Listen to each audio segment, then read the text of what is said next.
Act 4, Scene 1. The scene takes place in Venice, at the court of law. The court summons Antonio for trial in the case filed by Shylock. The other people present in the court are Bassanio, Solarino, Gratiano, and other notable people in Venice. The Duke in the court begins the trial firstly by informing how impartial he is to the people present there and greets Antonio, expressing his sympathy for him. He also tells him Antonio that Shylock is inhuman and incapable of showing mercy. Antonio says he knows that the Duke will carry out the trial lawfully, foreseeing Shylock's nasty intentions, and he's ready to face Shylock's wrath plotted upon him silently. Shylock will be summoned in the courtroom. The Duke says that it is only to frighten Antonio that Shylock is doing so. The people in the court expect that Shylock, out of kindness, will forgive some portions of Antonio's debts, knowing the facts that Antonio is running in great loss. The Duke advises Shylock to speak with gentleness. Shylock reminds the Duke, stating that if the court deny him his right according to the law, the city's very laws and freedoms will be in vain. He says that he is bound by the Jewish Holy Sabbath and he demands for what he owes as per their agreement, and he suggests no more explanation for his firmness. He informs them that he doesn't really have to give the reasons why he prefers a pound of Antonio's flesh than the 3,000 ducats, and he can't give any reasons, nor will he, based on his decision to not to show mercy to Antonio. Bassanio tries to argue with Shylock by saying how cruel he is and asks whether or not all men kills what they hate. Antonio tells him that other than Jewish heart, nothing is harder, and informs him that his efforts will be of no use. Bassanio then offers 6,000 ducats to Shylock, twice the amount taken, but Shylock flatly rejects the offer, saying that he can do nothing to forfeit his bond for 6 times that sum. Upon Duke's request to accept the offers, Shylock rejects and says that he don't want to show mercy, as he has done nothing wrong and will not give up the pound of flesh that belongs to him. The Duke then informs the floor that he has sent messages to Dr. Bellario, the learned lawyer in Padua, who can only settle the case, to come and decide on the matter. In the meantime, a messenger arrives with the news from Bellario. Bassanio and Antonio privately talks without paying much attention to the conversation going on in the court, where Bassanio tells Antonio that he would give his blood and bones instead of Antonio losing a drop of blood on his behalf. Antonio insists him that he is the one who should die because of his weakness in business. Bassanio replies that he would be useful by writing Antonio's legend. A lawyer's clerk enters, Nerissa in man's dress in disguise, and gives the Duke a letter from Bellario.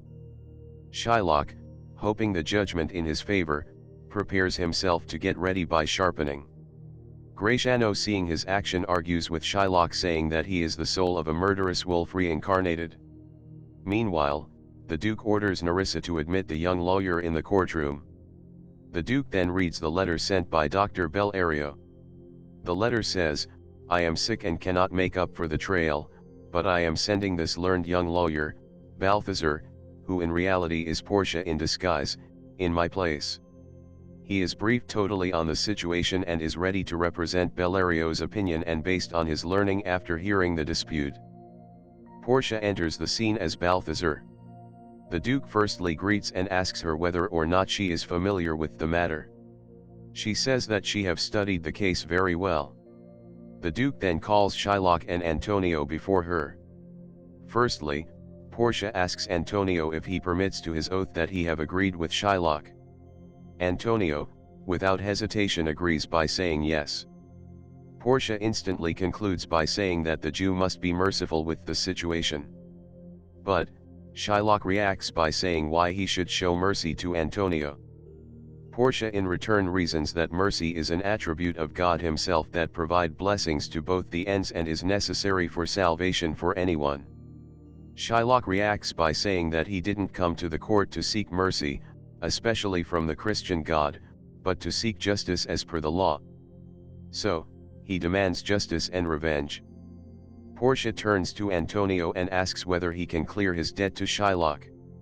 Bassanio at once stands and offers Shylock with twice the sum owed, even willing to pay 10 times over the sum or with his own life as the undertaking.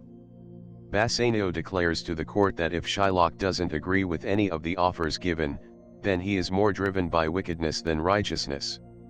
Bassanio begs to the Duke to take the law into his own hands and help Antonio for better impact from a small wrong. Shylock praises Portia and hand over the bond agreement paper to her for proper examination when Portia said that the law cannot be broken so as to keep the degree of Venice upright. She reviews the bond carefully and declares that Shylock can legally take what is owed to him because Antonio forfeited the bond. Portia asks Antonio to be ready with his chest and prepare for the knife. Portia, along with Antonia and Shylock, goes to the logistics where the things for the operation are kept. Shylock is ready with scales to weigh the flesh that he is going to take from near Antonio's heart as clearly mentioned in the bond. Portia commands Shylock to have a surgeon ready nearby so that Antonio doesn't bleed to death. Shylock rejects because it is not mentioned in the bond. Antonio and Bassanio hold their hands where Antonio gives his final goodbye to his friend. He tells Bassanio not to be sad and tells him that he is happy to die instead of living like a poor person. He requests him to tell Portia the story of his death so that she can understand what type of person is his friend. Bassanio and Gratiano together tells Antonio that they will give up their loving wife to save his life. Shylock is ready to cut a pound of flesh from Antonio's chest. Portia stops Shylock and reminds him about the specification of his bond, saying that the bond specifies him to cut a pound of flesh only, and not for the shedding of Antonio's blood. She insists Shylock to continue with cutting of a pound of flesh, but warns him to not to take even a drop of Christian blood of a Venetian Antonio, otherwise he will be guilty of his conspiracy that will force the law of the state to confiscate his land and properties. Shylock reacts by asking Portia, "Is that really the law?" Portia points out that he got to follow the law of Venice on assaulting Christians in the same way he is doing with his bond. Shylock, after hearing the statement made by Portia, will be shocked and worried and quickly changes his decision, agreeing to accept 3 times the sum as offered by Bassanio in the beginning, but Portia rejects his request, stating that he has no option than being with his bond as per his demands for justice with law. Shylock then asks for the principal amount of 3,000 ducats, but Portia rejects it again because he already refused the offer given by the court, and he will receive only the law. Shylock decides to withdraw the case without any amount in return. Again Portia stops him and reminds him about the penalty that non-Venetians face when they threaten the life of a Venetian directly or indirectly.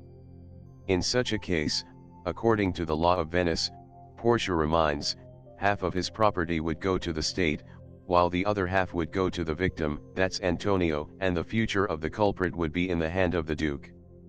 Portia directs Shylock to beg for mercy to the Duke.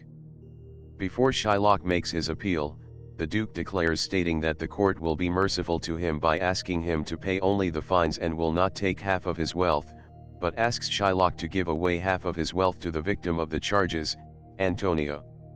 Shylock asks the court to take away his life too, because he reasons out that his life is futile without his wealth. Portia asks Antonio about his thought on mercy to Shylock. Antonio agrees to not to take half of his wealth, but gives 2 conditions: that he needs to convert himself as a Christian, and agrees with the court that he will leave all his wealth to Lorenzo and Jessica, Shylock's daughter, who ran away with a Christian Lorenzo and became Christian, when he dies. The Duke accepts Antonio's conditions and insists Shylock to comply with it. Shylock, with no choice left in his hand, agrees and leaves the courtroom by saying that he is not feeling well. Portia asks the clerk to write the deed of gift that Shylock needs to give to Lorenzo and Jessica, and send the deed to Shylock for getting his signature. After Shylock exit, the Duke invites Portia for dinner that night, but she rejects his invitation, saying that she needs to leave for Padua immediately. The Duke suggests Antonio to reward the lawyer who saved his life. Bassanio offers her the money he brought from Belmont to pay the debt as a token of appreciation, but Portia refuses to accept it. Antonio adds that he will remember Balthazar throughout his life, where Portia, so-called Balthazar, says that she did a good job that is more than enough for her, instead of taking the credit for what she have done. Bassanio keeps insisting her to take something from him. She finally agrees and asks for Antonio's glove which she could wear for his sake, and Bassanio his ring, her own ring that she gave to him before he left Belmont. Bassanio hesitates to give the ring and tells her that it is given by his love with which he promised never to part with it. He adds, giving away the ring means breaking faith with her, so he promises to find the most valuable gift for Portia in Venice. Portia tells him that all men make such common excuses if they don't like to give away their things, and she takes leave. Antonio reminds Bassanio that Portia is leaving and insists him to give the ring to the lawyer, keeping in mind the love of Antonio than his wife's order. Bassanio agrees and asks Gratiano to rush and present her with the ring. Thus, Antonio and Bassanio exit and goes to Antonio's house to make a plan for their trip to Belmont.